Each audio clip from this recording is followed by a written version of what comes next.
Welcome to free ICT tutorials Tamil. இலகு வழி ஆங்கிலம் என்ற தொடரில் இன்று நாங்கள் படிக்கப் போவது ஒருமை பெண்மை பற்றி ஆங்கிலத்தில் படிக்க போகிறோம். ஒருமை என்று சொன்னால் சிங்குலர், பெண்மை என்று சொன்னால் ப்ளூரல். பெயர் சொற்கள் எவ்வாறு பெண்மையாக மாற்றப்படுகின்றது என பார்க்கலாம். வழமையாக ஒருமை பெயர் சொற்களை பெண்மையாக மாற்றும் போது அந்த சொல்லின் இறுதியில் எஸ் சேர்க்க வேண்டும். உதாரணமாக dog, dogs, cat, cats, bird, birds, house, houses, day, days, week, weeks, year, years போன்றனவாக இருக்கும். இது வழமையாக ஒருமையாக உள்ள ஒரு பெயர் சொல்லை பெண்மையாக மாற்றும் போது மேற்கொள்ளப்படுவது. ஆனால் விதிவிலக்கான சில சொற்களும் இருக்கு. அடுத்ததாக பார்ப்போம். பெயர் சொற்கள் ஓ, எக்ஸ், எஸ்எஸ், எஸ்ஹெச், சிஹெச் ஆகிய எழுத்துக்களுடன் முடிவடைந்தால் அவற்றின் பெண்மை சொல்லானது அந்த சொல்லுடன் இஎஸ் சேர்க்கப்படல் வேண்டும். உதாரணமாக கிளாஸ், CLASS, SSல் முடிவடைகின்றது. ஆகவே CLASS ES அந்த பெயர் சொல்லுடன் ES சேர்க்கப்படுகின்றது. Box, boxes, brush, brushes, watch, watches, potato, potatoes போன்றனவாக அமையும். ஆனால் வேறு நாடுகளில் உருவாகிய இறுதியாக ஓ என்ற எழுத்தில் முடிவடைகின்ற சொற்களுக்கு எஸ் மட்டும் சேர்க்கப்படுகின்றது. உதாரணமாக kimono, kimonos, photo, photos, dynamo, dynamos என்று வரும்.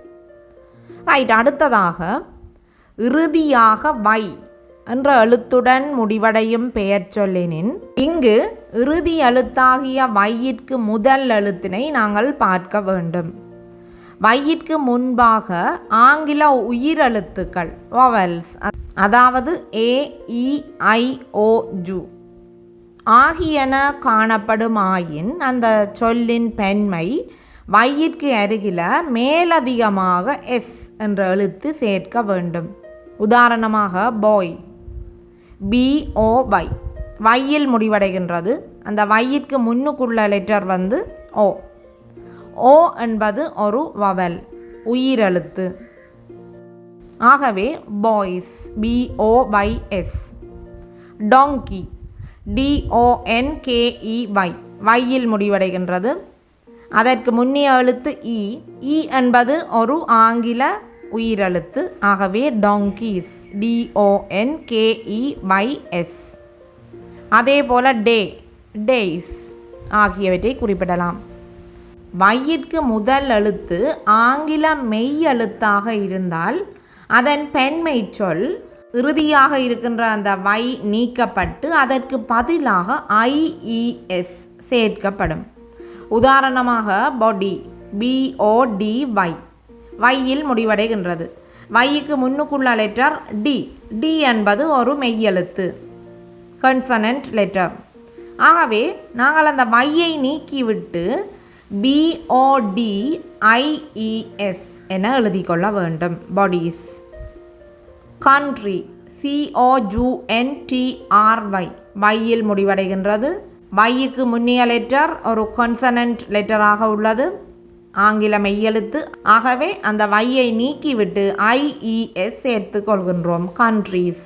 அடுத்ததாக இந்த பெயர் சொற்கள் எஃப் அல்லது FE இவ்வாறு முடிவடையும் போது அந்த எஃப் அல்லது FE நீக்கப்பட்டு VES சேர்த்தல் வேண்டும். உதாரணமாக லீஃப், LEAF. இங்கு இறுதியாக உள்ள எஃப் நீக்கப்பட்டு அதற்கு பதிலாக VES சேர்க்கப்படல் வேண்டும். Leaves, LEAVES. அதே போல நைஃப், KNIFE. இங்கு FEயில் முடிவடைகின்றது. அந்த FEயை நீக்கிவிட்டு நாங்கள் VES சேர்க்க வேண்டும். KNIVES, knives.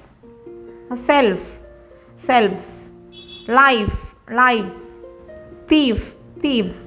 இவ்வாறு உதாரணங்களை குறிப்பிட முடியும். ஐசிடி மற்றும் ஆங்கில காணொளிகளை நீங்கள் உடனுக்குடன் பெற்றுக்கொள்ள இந்த சேனலை சப்ஸ்கிரைப் பண்ணி அருகில் இருக்கின்ற பெல் ஐக்கனை கிளிக் பண்ணி ஆல் என்பதனை அழுத்தி வைப்பதன் மூலம் உடனுக்குடன் நீங்கள் வீடியோஸை பெற்றுக்கொள்ள முடியும். அடுத்து, சில பெயர் சொற்கள் பெண்மையாகும் போது முழுமையாக மாற்றமடைகின்றன. முழுமையாகவே மாற்றமடையும். உதாரணமாக மவுஸ், MOUSE, மவுஸ் என்றால் எலி. மைஸ், MICE, மைஸ் என்பது அதனுடைய பெண்மை. Woman, women. Man, men. Foot, feet. Child, children.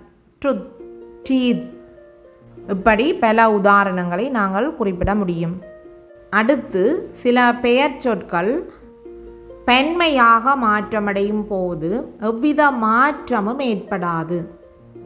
இங்கு ஒருமை, பெண்மை ஆகிய இரண்டும் ஒரே சொல்லினால் குறிப்பிடப்படும். உதாரணமாக பார்த்தோமென்றால் நியூஸ், செய்தி. அது பெண்மையாக சொல்லும் போதும் நியூஸ் தான். ஃபர்னிச்சர், பெண்மைக்கும் ஃபர்னிச்சர், தளபாடம். அட்வைஸ், அறிவுரை. Aircraft, information.